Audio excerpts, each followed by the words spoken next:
પાટણમાં ખોરાક અને ઔષધ નિયામક તંત્રની કાર્યવાહી 913 કિલો શંકાસ્પદ તેલ સીઝ નમૂના લેબ તપાસ માટે મોકલાયા।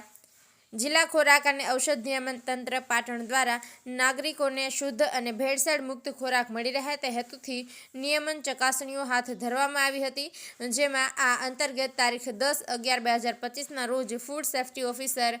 PR ચૌધરી તથા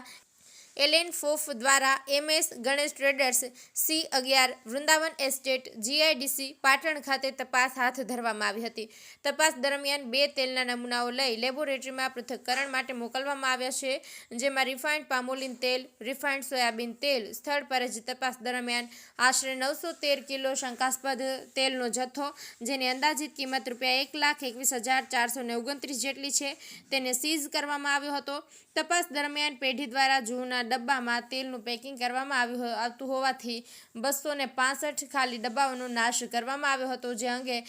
ડેઝિગ્નેશન ઓફિસર ખોરાક અને ઔષધ નિયમન તંત્રની અખબારી યાદીમાં જણાવવામાં આવ્યું છે।